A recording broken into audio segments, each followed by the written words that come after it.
Silakan masuk. Assalamualaikum Mbak. Waalaikumsalam. Silakan duduk Mbak.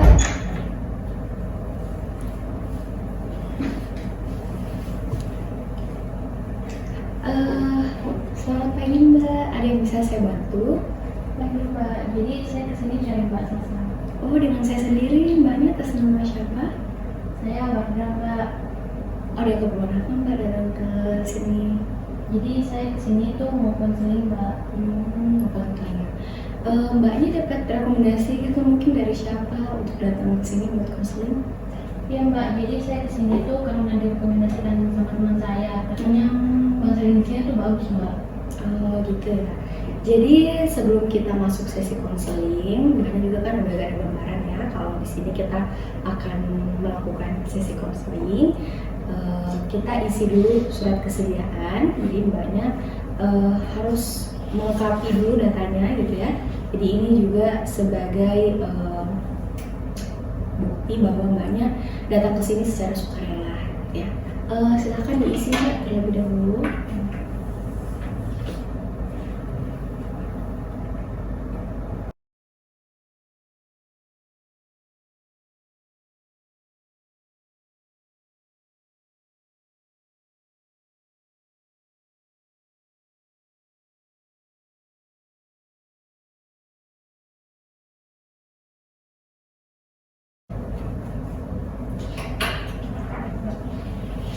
Oke, jadi ini surat kesediaannya sudah dilengkapi. Terima kasih Mbak Warda.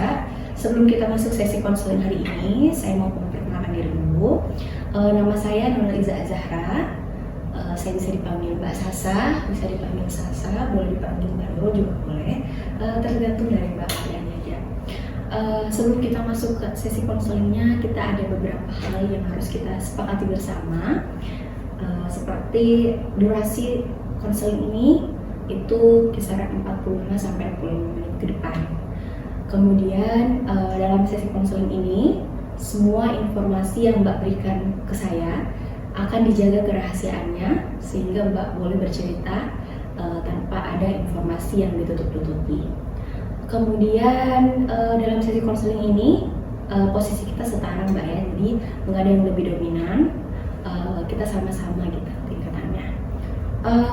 Kemudian dalam sesi konseling ini juga mbaknya bisa bercerita terkait perasaan, kemudian bagaimana pikiran-pikiran mungkin yang biasa mengganggu keseharian Mbak Warda gitu. Ada mungkin yang mau ditanyakan dari sesi konseling ini? Mbak, jadi saya mau tanya kalau misalnya nanti saya bercerita dan lebih dari 45 menit itu gimana Mbak? Kalau lebih ya dari durasi yang kita tentukan, biasanya tuh akan ada penjadwalan ulang gitu. Karena kalau kita terlalu lama melakukan sesi konseling, biasanya mbaknya nanti bosen gitu kan. Jadi efektifnya sih 45 sampai 60 menit gitu. Masih ada lagi Mbak yang mau ditanyakan mungkin sebelum kita masuk nih sesi konselingnya? Nggak ada Mbak. Udah nggak ada ya. Jadi udah paham dong ya seperti apa nanti kita dalam proses konseling. Tadi perjalanannya Mbak kesini gimana? Lancar sih Mbak. Oh karena kan ini udah masuk musim hujan ya, nggak banjir gitu gimana? Ada beberapa sih Mbak, masih ada genangan. Oke. Tapi alhamdulillah mbaknya sampai kesini dalam keadaan sehat ya. Oke. Jadi mbaknya kan udah tahu nih ya mau datang ke sini untuk konseling. Tujuan mbak untuk datang konseling itu sebenarnya untuk apa sih? Jadi saya mau cerita Mbak, sekarang ini yang saya rasakan itu saya punya masalah sama teman-teman saya Mbak. Jadi mbaknya punya permasalahan dengan teman-teman ya. Nah ini mbak datang konseling gitu. Nah jadi apa sih yang mbak harapkan gitu kalau selesai konseling ini? Yang saya harapkan itu Mbak, mungkin saya bisa punya hubungan yang baik lagi sama teman-teman saya Mbak. Oke, jadi mbaknya berharap setelah kita melakukan konseling, mbak itu bisa punya hubungan yang baik dengan temannya.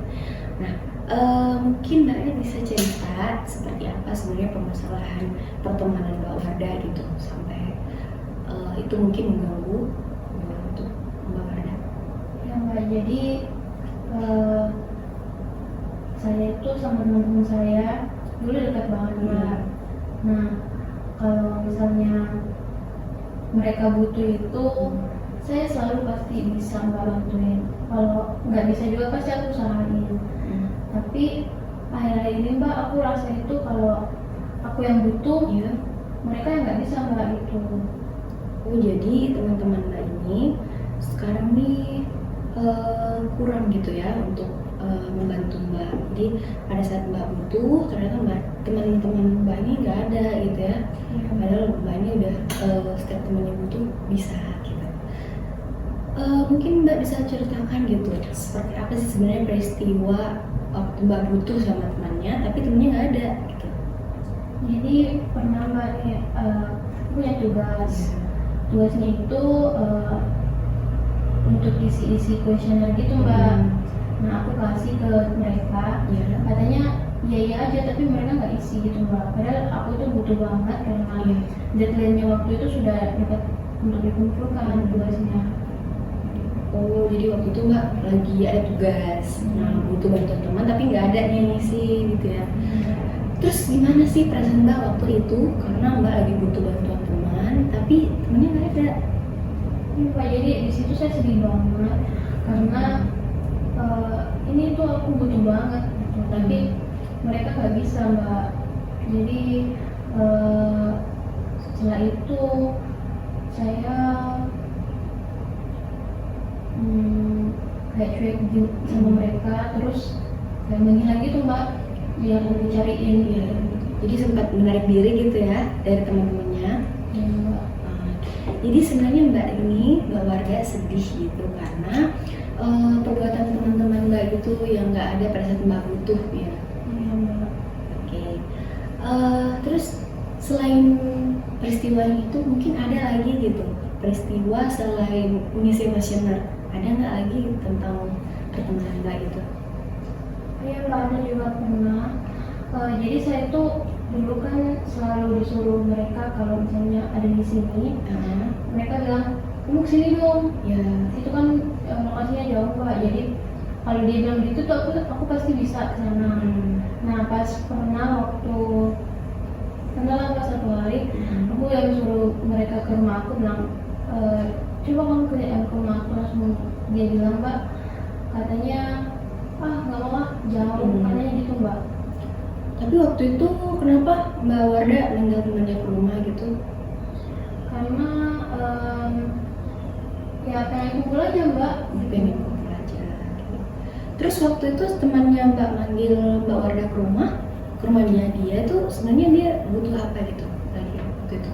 Waktu itu dia mau bikin tugas gitu Mbak, jadi buat video kan butuh bantuan gitu Mbak, jadi aku bantu gitu. Aku biar jauh aku tuh kesana, tapi pas aku yang butuh mereka tuh nggak bisa Mbak, jadi itu aku sedih banget. Jadi Mbaknya ini lebih sedih lagi gitu karena kenapa sih saya sudah berusaha gitu untuk datang pada kamu butuh, tapi kenapa pada saat saya butuh kamunya nggak ada gitu ya? Jadi mungkin apa sih dampaknya gitu untuk diri Mbak gitu pada saat kejadian ini gitu? Jadi saya tuh Mbak sekarang kayak menarik diri gitu Mbak, diam. Jadi saya pernah Mbak ini saya hapus semua kontaknya. Jadi saya bilang itu gak, yang chat saya ini berarti memang dia cariin gitu Mbak. Jadi saya memperkecil circle pertemanan saya Mbak. Oh, jadi kejadian ini tuh membuat Mbak itu merasa bahwa saya harus nih memperkecil circle pertemanan saya ya, gitu. Iya Mbak. Jadi yang benar-benar saling membutuhkan gitu aja Mbak, yang saya temenin gitu. Kalau dia hanya dia yang butuh, saya hapus Mbak dari teman saya seperti itu Mbak. Oke. Kalau boleh tahu teman Mbak Warda itu yang melakukan hal seperti itu mungkin dari teman apa nih? Misalnya mahasiswa juga atau teman sekolah atau SMA mungkin atau gimana? Ya, jadi di mereka itu Mbak teman SMA aku. Kan kami itu udah sama-sama sejak 3 tahun yang lalu. Iya. Kan itu waktu yang lama mbak. Jadi saya sedih banget sih mbak kalau lihat kalau ternyata mereka tuh kemarin kalau butuh doang gitu mbak. Jadi mbaknya udah 3 tahun sama gitu, tapi ternyata pada saat kita butuh nih dia nggak ada gitu. Jadi perasaan mbak tuh lebih sedih ya gitu. Kita udah lama nih temenan, tapi ternyata kamu tidak ada pada saat saya butuh. Nah terus mungkin selain mbak menarik diri gitu, menghapus kontak, apa mungkin yang mbak lakukan lagi karena jengkel gitu atau marah sama temennya? Saya tuh mbak orangnya bukan yang nampak gitu mbak kalau marah. Jadi saya tuh diam, terus saya nonaktifkan sosmed, terus hapus kontak mereka juga. Pokoknya nggak benar-benar hilang mbak. Jadi saya mau yang mereka sendiri aja yang sadar gitu mbak. Kalau mereka nyariin berarti mereka ya benar-benar teman saya. Tapi kalau enggak ya berarti memang hanya datang kalau saat butuh doang mbak. Tapi kan mbaknya kan menarik diri ya gitu dari teman-temannya. Nah pada saat peristiwa itu ada nggak lagi teman mbak yang mbak cariin gitu? Jadi kan mungkin mbak nggak bisa sendiri, akhirnya nyari teman yang lain lagi. Nah teman siapa nih yang mbak cariin gitu? Nah itu juga mbak yang jadi masalah saya. Di sini kan saya selalu pikir kayak, wah besok-besok gimana nih kalau saya butuh dia. Jadi saat itu saya mulai pikir mbak kalau mungkin nggak usah kayak harus hapus banget gitu mbak. Jadi ya sekedar berteman biasa aja mbak. Kayak saya nggak taruh harapan lagi ke mereka biar mereka bisa bantu karena mereka teman saya. Nggak mbak. Jadi saya sekarang kayak gitu teman-teman biasa aja. Kalau aku bisa aku bantu, kalau nggak bisa ya nggak bisa. Karena dulu itu saya mbak kalau nggak bisa saya usahain banget, tapi sekarang saya udah kalau nggak bisa ya udah nggak bisa gitu mbak. Jadi udah menentukan itu yang mana yang prioritas, yang mana yang nggak harus dilakukan gitu ya. Terus kejadian ini berlangsung dari kapan sih mbak sebenarnya? Sejak mahasiswa baru sih mbak, karena itu kan butuh banyak tugas yang butuh itu banyak responden penelitian gitu mbak. Tapi masih berlangsung nggak sampai sekarang mbak? Teman-temannya kayak gitu atau bagaimana? Sampai sekarang itu iya semua bisa berlangsung gitu ya. Tapi dengan mbak menarik diri, mbak ngerasain apa sih sebenarnya setelah itu? Setelah itu saya rasanya lebih, wah ternyata gini ya kalau nggak mikirin orang gitu ya. Jadi kayak lebih enak aja gitu. Kalau nggak mikirin orang tuh maksudnya kayak gimana sih mbak? Maksudnya itu mbak, duluan saya kalau misalnya nggak bisa bantu mereka itu nggak kepikiran, nggak bilang aduh gimana nih nggak bisa bantu lagi. Kayak saya merasa bersalah karena saya tuh temennya tapi saya nggak bisa bantu mbak. Jadi kayak dulu tuh perasaan bersalah itu selalu menghantui saya. Tapi setelah saya lakukan pengecekan sampel teman itu mbak, saya merasa sedikit lebih lega sih mbak. Oke, jadi mbaknya tuh merasa lebih plong gitu ya, lebih nyaman menjalani hidup pada saat mbak itu sudah bisa menentukan yang mana harus saya terima ajakannya, yang mana enggak harus terima gitu ya. Terus apa lagi nih yang mbak mau cerita gitu yang berhubungan sama masalah pertemanan mbak Wardah? Saya rasa sudah tidak ada mbak. Itu aja ya. Gitu. Tapi selain masalah pertemanan gitu, mungkin ada nggak sih masalah yang lain yang mempengaruhi mbak itu bisa sampai sedih? Gitu. Ini aja sih mbak, tugas-tugas itu. Tugas-tugasnya ya, karena kan mbak juga baru masuknya di kampusnya gitu, jadi memang kalau mbak tuh agak banyak kayak tugasnya. Iya mbak, jadi kayak kaget gitu mbak. Kok sebanyak ini, padahal waktu SMA itu aku ngerasa banyak tugas tapi nggak sebanyak ini juga gitu mbak. Kayak kaget banget gitu. Terus apalagi nggak ada teman-teman yang bisa bantu, jadi kayak down banget sih mbak gitu. Kalau boleh tahu mbaknya sekarang semester berapa? Sekarang sudah semester 5 mbak. Udah semester 5 ya. Terus di semester berapa sih sebenarnya mbaknya ini betul-betul butuh gitu sama temannya? Udah semester 3 sih mbak kalau nggak salah. Semester 3 ya. Jadi waktu mbak butuh, terus mbaknya kan teman-teman mbak ini nggak bantu. Jadi mbaknya gimana waktu itu? Aku waktu itu mbak sempat banyak bikin banyak nyebarin itu di internet gitu. Jadi aku minta tolong di orang yang aku nggak kenal ya mbak. Jadi aku kayak di situ tambah sedih mbak. Wah, orang yang nggak kenal aja mau bantu, masa kita nggak bisa sih kayak gitu mbak. Jadi perasaan sedih mbak ini lebih kerasa lagi karena ternyata orang yang jauh dengan saya justru lebih mau membantu saya ketimbang orang yang dekat dengan saya, gitu ya mbak? Iya mbak. Gitu ya temennya. Tapi pernah nggak sih mbak ngerasa gitu kayak apa ya?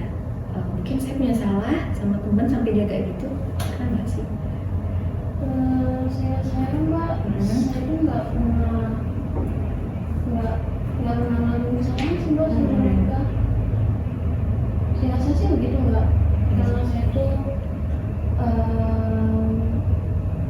karena saya yang gitu tadi mbak, selalu bantu kalau mereka butuh, dan aku juga nggak suka cari masalah gitu mbak.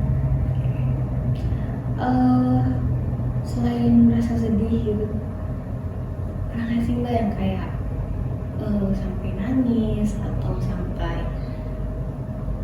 hal-hal negatif lagi gitu ya karena pertemanan ini yang mbak rasain? Ya kalau sampai yang lain-lain negatifnya itu enggak sampai, tapi saya pernah nangis waktu deadline-nya udah mau dekat banget, dia jadi nangis banget kayak gitu. Tapi waktu sempat nangis itu masih minta tolong nggak sih sebenarnya sama temannya? Enggak sih mbak. Udah enggak ya? Iya enggak. Udah nggak mau gitu. Iya. Jadi mungkin itu masalah pertemanan Mbak Wanda ya. Masih ada Mbak yang mau cerita mungkin tentang masalah pertemanannya? Kok bisa seperti itu? Enggak sih mbak, saya rasa sudah cukup. Nah, dengan Mbak cerita seperti ini ke saya tuh apa sih sebenarnya yang Mbak rasain? Jadi saya lebih lega mbak karena mbak sudah tahu masalah saya, kita udah bisa sharing sama-sama gitu mbak. Jadi saya lebih lega. Lebih lega. Terus Mbak ini ngerasa ini gangguin saya sampai saat ini atau enggak sih sebenarnya masalah ini? Yang saya takutkan itu mbak, ya tadi mbak, yang kalau misalnya besok saya butuh mereka yang harus orang itu, tapi karena saya nggak terlalu respect sama dia selama belakangan ini, itu sih mbak yang saya takutkan nanti. Aduh gimana nih kalau aku kehilangan teman gitu mbak. Oke, gitu ya. Jadi sebenarnya kalau boleh tahu, Mbak ini mau memperbaiki hubungan nggak sih sebenarnya sama teman-teman yang kemarin? Sebenarnya mau banget sih mbak. Mau banget ya. Terus apa sih sebenarnya yang memotivasi Mbak nih mau berteman lagi nih sama mereka gitu? Ya karena gitu kan mbak, karena manusia itu kan pasti makhluk sosial yang saling membutuhkan. Jadi mungkin saya merasa seperti ini karena mungkin mereka juga ada kegiatan lain yang emang nggak bisa bantu, tapi ya gitu mbak, saya lebih ke mengerti gitu mbak. Tapi pernah nggak sih teman-teman, salah satu nih misalnya teman Mbak yang dulu benar-benar ngebantuin, sekarang tuh ngechat, kok ada nggak gitu? Nggak ada sih mbak. Jadi nggak ada ya? Iya emang nggak ada mbak. Nggak ada. Terus nggak ada gitu yang nanyain kabar, nanyain kenapa udah nggak sering muncul mungkin? Iya mbak, nggak ada. Nggak ada ya. Jadi apakah karena mereka seperti itu yang tidak menanyakan kabar Mbak justru lebih membuat Mbak sedih? Iya sih mbak, iya itu karena itu. Gitu ya, karena ternyata sampai saya menarik diri pun ternyata mereka udah nggak nyariin saya. Iya gitu ya. Oke, selain dua permasalahan tadi ya, dua isi kuesioner terus misalnya mbaknya minta tolong supaya datang ke rumah, apalagi mungkin ada lagi nih peristiwa waktu SMA mungkin, karena kan mbaknya tadi bilang teman SMA ya, mungkin ada dulu pernah satu kejadian lagi atau gimana? Waktu SMA itu hubungan kami baik-baik saja mbak, nggak pernah ada masalah gitu nggak. Tapi mbak sama teman-teman ini sebenarnya intensitas ketemunya itu seperti apa sih? Waktu SMA itu Iya. mbak, hampir setiap hari kan. Kalau SMA itu kan Sabtu Minggu libur, tapi pasti kita pergi weekend, pergi ke pantai gitu. Bisa gitu mbak. Banyak nggak hal-hal yang mbak pernah lakukan gitu sama teman-temannya selain liburan bareng? Banyak mbak, jadi mereka pergi dengan keluarga mereka aja tuh aku bisa ikut. Oh, gitu Jadi ya? mbak, jadi kayak dekat banget, tapi itu kayak aku merasa sedih banget kalau mereka nggak bisa bantu. Jadi karena mbak ini sudah pernah gitu jalan sama keluarga temannya, jadi mbak rasanya oh saya sudah dekat sih ya sama mereka gitu. Iya mbak. Terus teman-teman mbak yang mbak bilang ini tidak bisa pada saat mbak putus, itu dominan cewek atau cowok nih mbak? Cewek sih mbak. Cewek ya. Ya. Itu sekitar berapa orang sih mbak kalau boleh tahu? Empat orang. Terus dari 4 orang ini semuanya benar-benar udah nggak ada gitu? Satu orang doang mbak yang ada, cuman dia itu kayak bisa terkendala juga sama jaringan kalau misalnya aku isi kuesioner gitu, atau jarak kami itu jauh karena dia itu kuliahnya bukan di sini. Oke. Jadi tapi mbak udah ngerti ya? Iya. Udah ngerti untuk yang 1 orang ini. Tapi 1 orang ini sebenarnya belum menjelaskan gitu ke mbaknya, atau mbaknya aja nih yang berpersepsi seperti itu? Dia yang menjelaskan ke mbak saya. Jadi yang 3 orang ini nggak ngomong apa-apa gitu? Enggak, mereka cuma bilang nggak bisa. Nggak bisa ya? Oh gitu. Dia nggak ada alasan mungkin lagi sibuk nih atau apa, ntar aja lah gitu? Gimana? Kayaknya sih lagi sibuk mbak, karena emang dia juga kuliahnya itu aktif gitu mbak. Banyak aktif ya. Terus kan mbak ini pernah cerita katanya mbak pernah dikenalkan sama keluarga mereka. Nah mbak Wardah sendiri pernah nggak sih ngajak mereka untuk datang ke rumah dulu ya sebelum kejadian ini? Iya mbak, jadi mereka juga sering main ke rumah, dan juga sering main ke rumahnya. Orang tua mereka itu tahu orang tua aku, terus itu dia mbak saling kenal gitu, dekat. Deket banget gitu ya. Terus kalau boleh tahu mbak ya, ini kan kita cerita tentang kedekatan mbak sama teman-temannya gitu, sampai mbak merasa sedih. Mbak pernah nggak sih cerita gitu mungkin ke teman-temannya masalah pribadinya mbak sama mereka? Kalau masalah pribadi, iya mbak pernah. Jadi karena yang sedekat itu mbak. Udah sedekat itu. Ya. Terus teman-temannya sekarang tuh yang 4 orang ini, kalau mbak lihat itu kabarnya kayak gimana sih? Saya juga kurang tahu Iya. mbak perkembangannya, karena itu tadi saya kayak menarik diri dari sosial media, dari mereka. Jadi saya nggak terlalu tahu spesifik kegiatan mereka sekarang apa.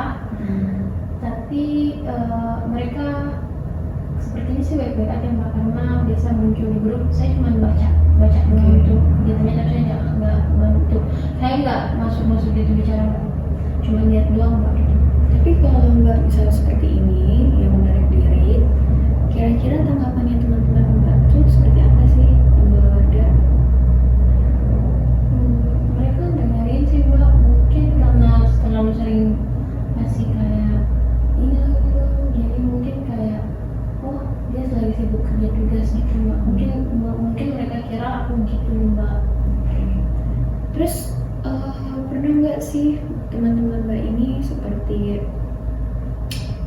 ngajak ngumpul lagi gitu dekat-dekat ini? Dekat-dekat ini sih enggak. Oke, nggak pernah.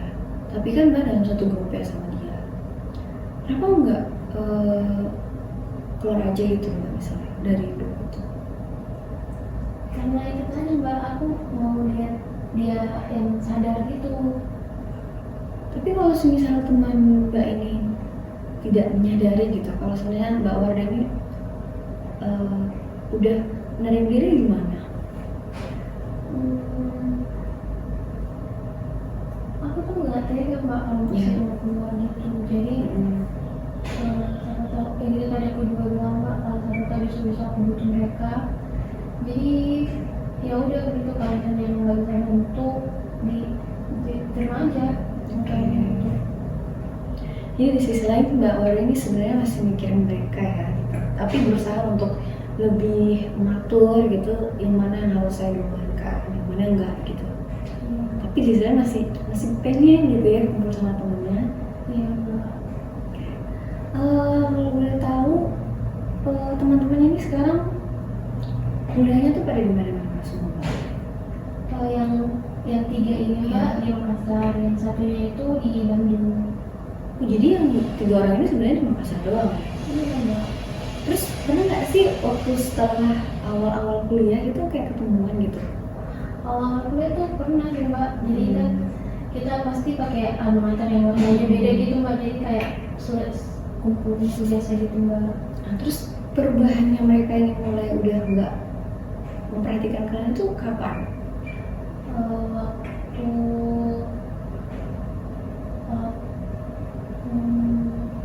itu sih mbak, aku yang paling aku rasa itu waktu banyak tugas gitu. Di semester berapa sih mbak itu tadi? Semester 3 ya? Jadi udah lumayan lama sih mbak ya. Tapi ini masih ganggu sih mbak, udah kan udah semester 5 nih, masih kerasa sih mbak tuh? Iya sih mbak, masih kerasa. Tapi udah, kalau sekarang itu mereka kalau bisa bantu ya mereka bantu, tapi kalau enggak ya udah enggak. Udah nggak maksain juga. Iya. Masih ada lagi mungkin ya mbak nih mau cerita gitu, yang ganggu perasaan gitu? Saya rasa nggak ada sih mbak yang mengganggu, karena mbak sudah tahu semuanya kan tentang saya dan teman saya. Terus keseharian mbak setelah menarik diri tuh seperti apa? Jadinya tuh kayak gimana? Jadinya tuh mbak, saya merasa kayak kesepian sih mbak. Kesepian ya? Iya, kesepian. Jadi saya sempat sempat main game gitu, biar nggak pikiran mereka gitu, nggak terlalu merasa butuh di mereka gitu mbak. Main game, terus lebih ke ini juga sih mbak, lebih ke banyak berinteraksi sama teman-teman kerja aku aja mbak. Itu kalau mereka teman-teman sama aku tuh enggak mbak. Jadi mbak ini setelah kejadian itu mbak tuh langsung mencari kesibukan gitu, misal berteman gitu sama teman-teman kuliah ya. Terus bagaimana tanggapan mbak itu kalau misalnya kedepannya teman-teman mbak ini mau ketemu lagi, mau memperbaiki hubungan lagi, mungkin karena mungkin ada yang sadar nih mbak Wardah udah menarik diri? Kalau saya tahu kalau mereka udah sadar mbak, ya pasti saya juga mau kok kalau memperbaiki hubungan sama-sama, pasti saya mau ya. Karena saya itu gitu mbak, orangnya nggak tega gitu mbak. Jadi di sisi lain mbak Wardah tuh sebenarnya juga masih pengen gitu balik deket lagi sama teman-temannya. Kalau mbak Wardah sendiri sampai saat ini pernah nggak sih gitu kayak tiba-tiba mau cari tahu infonya temennya?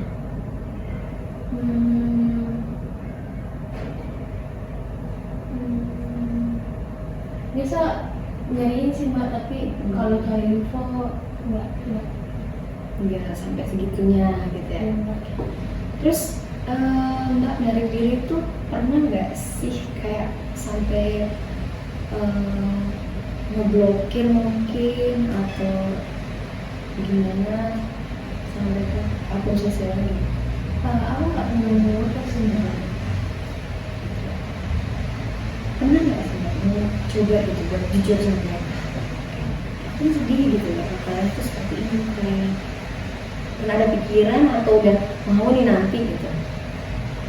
Enggak, kalau kita lagi enggak punya terlintas juga mbak. Kalau apalagi aku kan yang nggak pernah. Iya, belum ada. Belum, karena untuk mereka sendiri sadar aja mbak. Gitu gue harus tunggu aku nih yang mulai duluan. Tapi kalau misalnya nggak ada tindakan yang juga dari teman-teman itu gimana?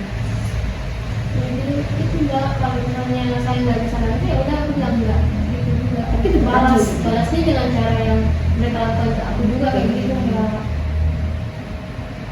Jadi karena mungkin nggak merasa kalau saat kita butuh terus semuanya itu nggak enak banget, makanya nggak mau juga gitu ngelakuin hal itu ke teman-teman.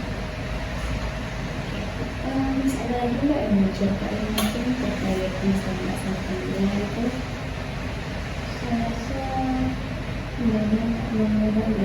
udah keluar semua tadinya. Terus permasalahan ini sebenarnya mengganggu bagaimana sih sebenarnya untuk kehidupan Mbak gitu. Sampai Mbak ini datang nih buat konseling gitu. Saya rasa itu saya khawatir mbak, besok saya butuh juga mereka gitu. Tapi karena perilaku saya selama ini ke mereka seperti itu dan menarik diri, saya takutnya mereka juga akan melakukan hal yang sama dengan mbak. Jadi lebih ke khawatir sih mbak, lebih khawatir ke kehilangan mereka. Tapi kalau misalnya Mbak khawatir nih ya, kenapa nggak coba ngomong dulu gitu ke mereka? Misalnya nih, temen aku ngasih ini gitu, pengen nggak sih gitu? Kan mereka kalian khawatir gitu.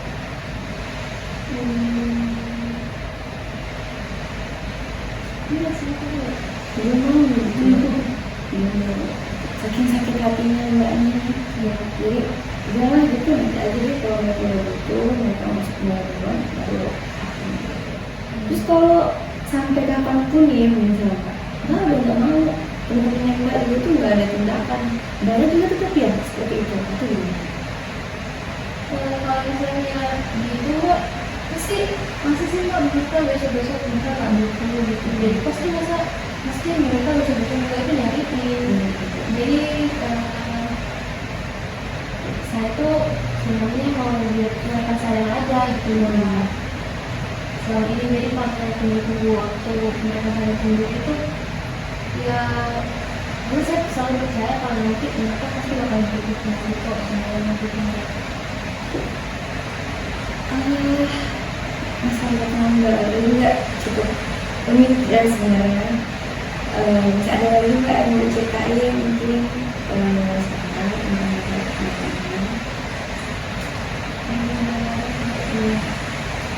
atau nggak temen-temen ini gitu. Oh Mbak udah nggak pernah sama si ini sama si ini. Nggak juga cuma Nggak ada. Karena Mbak ini udah selesai untuk menceritakan tentang permasalahan. Masih ada lagi kan yang mau ceritain?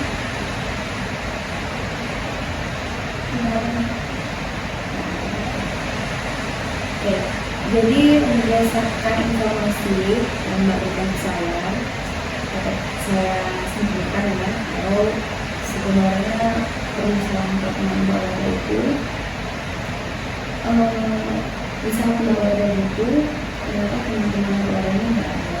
Padahal kedekatan Mbak Warga dengan teman-temannya ini sudah sangat dekat, sudah sampai saling liburan bareng bersama keluarganya, gitu. Udah hampir 4 tahun lebih berteman, dari kelas SMA gitu ya. Sama bahkan ada teman yang sampai kuliah juga di Makassar gitu ya. Terus Mbak juga merasa sedih gitu karena ternyata kita udah dekat tapi kalian ini belum bisa ada efek segitu. Justru orang-orang yang tidak terlalu dekat dengan saya itu lebih bisa untuk meluangkan waktunya membantu saya. Nah, terus yang saya dapat juga nih dari informasi keluarga, sebenarnya keluarga juga masih berharap gitu, semoga pertemuan ini masih bisa diperbaiki, semoga kita masih bisa berkumpul, masih bisa sama-sama cerita. Tapi di sisi lain keluarga nggak mau yang duluan gitu, karena dengan harapan keluarga akan duluan, seperti itu ya Mbak. Seperti itu. Nah, terus yang saya dapat juga dari informasi keluarga, kalau sampai saat ini teman-teman Mbak Oda ini justru belum ambil gitu tindakan, belum ada yang merasa kalau Mbak Oda ini menarik diri gitu ya. Itu ya Mbak. Terus Mbak Oda juga pernah ngerasain sedih, khawatir juga, sampai Mbak Oda ini akhirnya memutuskan untuk memilih kesibukan lain, misal dengan mungkin berkembang itu bersosialisasi dengan teman-teman kuliah gitu, mungkin karena masih ada teman-teman lain itu, jadi coba untuk dekat sama mereka. Terus Mbak Oda pernah sedih sampai nangis, tapi nggak pernah melakukan hal-hal seperti itu. Jadi aku sempat sehari menghapus kontak, tapi pada akhirnya Mbak juga ternyata tidak menghapus kontak sama mereka gitu. Dengan harapan yang pertama kita tetap menjalin silaturahmi sama mereka, dan yang kedua kita nggak tahu udah nanti kita bakal bikin nggak sih sama mereka sebenarnya. Jadi sebenarnya perbuatan ini juga nggak masih pikirkan gitu. Cuma mungkin agak mengganggu ya gitu kesehatan, karena masih ada rasa ingin gimana nih buat kembali lagi sama teman-teman gitu ya. Oke, jadi untuk semua itu sebenarnya jangan lagi dari sahabat ini. Konsul lagi. Mungkin itu saja ya untuk informasi kita hari ini, karena Mbak juga sudah bilang kalau semua informasi sudah dijelaskan ya. Terima kasih untuk kepercayaan Mbak Oda kecintaan saya. Semoga dengan kecintaan sama saya, Mbak Oda bisa lebih dorong gitu, lebih merasa oh saya bisa punya tempat cinta lagi, dan semoga Mbak bisa menjalani hari-harinya lagi dengan lebih baik lagi. Terima kasih untuk kesempatan ini. Sampai di jalan Mbak Oda. Wassalamualaikum warahmatullahi wabarakatuh. Terima kasih Mbak. Selamat wabarakatuh.